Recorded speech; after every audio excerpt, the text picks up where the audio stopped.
Assalamu alaikum les amis. Wa alaykoum assalam. Comment allez-vous? Alhamdulillah, nous allons bien. Et toi? Moi, je suis très heureuse. Vraiment? Pourquoi? Mais voyons, en quelle période sommes-nous? Mais oui, j'y suis. Nous allons célébrer la naissance de notre prophète bien-aimé Mohammed. En effet, le 12 du mois de Rabi' al-Awwal, l'année de l'éléphant, est apparue à la Mecque honorée, la mère des villes, dans les quartiers de Banu Hashim, une lune éclatante qui a éclairé la terre d'est en ouest par la lumière de la foi. Il s'agit de Mohammed, fils de Abdullah, fils de Abdul Muttalib, le Qurashi, le prophète, messager de Dieu. Oui, et sa mère est Amina, la fille de Wahb, fils de Abdou Manaf. Habiba, peux-tu nous raconter le rêve qu'elle avait fait alors qu'elle était enceinte? C'était un rêve magnifique. Amina avait dit: j'ai vu dans le rêve un arbre qui portait des étoiles. Parmi elles, il y avait une étoile plus éclatante de lumière que toutes les autres. Quand je le regardais et que je contemplais sa lumière et son scintillement, elle est tombée sur mes genoux et j'ai entendu une voix me dire: voici le prophète sallallahu alayhi wa sallam, le maître des messagers. Puis un ange est venu à moi et m'a annoncé: tu es enceinte du meilleur des messagers et du maître des croyants. Masha'Allah. Ainsi, lorsque le mois de Rabi' al-Awwal eut commencé, la 12e nuit, c'était la nuit du lundi, Amina a dit: j'ai su que celui qui était dans mon ventre voulait descendre. Tandis que j'étais assise, voici qu'un magnifique volatile blanc est venu et a passé ses ailes sur mon ventre en disant: descends, ô messager de Allah. Et le Créateur, celui qui sait les choses cachées et les choses apparentes, m'a aidé. Amina a dit: et j'ai accouché de l'être que Dieu agrée le plus, Mohammed sallallahu alayhi wa sallam. Allahu Akbar. Et comment était le prophète quand il est né? Il avait le cordon ombilical coupé et du couche dans les yeux. Oui, de plus, Amina a dit: lorsque j'ai accouché du messager d'Allah sallallahu alayhi wa sallam, je l'ai vu la tête levée vers le ciel et dirigeant son doigt. Jibril l'a pris. Les anges se sont envolés en le portant avec eux. Mikaïl l'a enveloppé dans un drap blanc du paradis et l'a donné à Ridwan, qui lui a donné à manger dans la bouche. Tout comme un oiseau donne à manger à son petit. Je le regardais, c'était comme s'il disait: ajoute-moi. Et Ridwan lui disait: cela te suffit. Ya Habib Allah, toi qui es l'être le plus agréé par Dieu.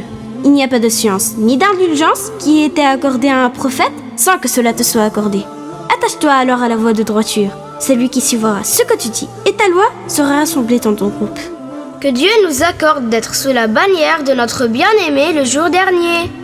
Amin.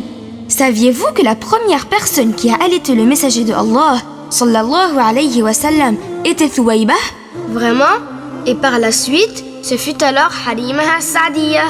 C'est exact. Vous savez les amis, Abdullah, le père du prophète Mohammed, était tombé malade et il décéda à Médine, alors qu'Amina était enceinte de 6 mois du messager d'Allah. Il est donc né orphelin. Subhanallah. Et sa mère est décédée alors qu'il était très jeune.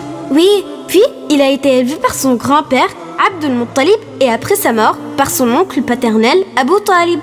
Savez-vous que le prophète de Allah, Muhammad sallallahu alayhi wa sallam, a déjà veillé sur des moutons? Ah oui, et il a également fait du commerce et il était réputé pour sa véracité et son honnêteté. Tu as raison. Savez-vous maintenant à quel âge le prophète Mohammed a reçu la révélation de la prophétie? Tu veux dire à quel âge il a reçu le wahi, la révélation de Dieu pour la première fois? Oui, il avait 40 ans. Et sais-tu pourquoi nous célébrons le Maoulid?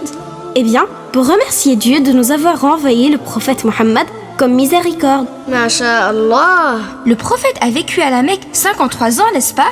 Oui, puis il a émigré à Yathrib, qui est devenu Médine illuminée.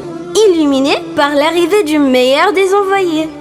Tous ceux qui l'ont connu véritablement ont reconnu la pureté de son cœur, la noblesse de ses caractères, son extrême intelligence, sa douceur et sa modestie. Il s'asseyait avec ses compagnons sans se distinguer d'eux. Il demandait de leurs nouvelles, il mangeait avec ses serviteurs, il avait de la compassion pour les animaux, il raccommodait lui-même ses vêtements, il faisait miséricorde aux plus jeunes et il aidait les pauvres. Il dormait à même le sol sur une natte de panne. Elle laissait des traces sur son corps honoré, mais il n'y prêtait aucune attention.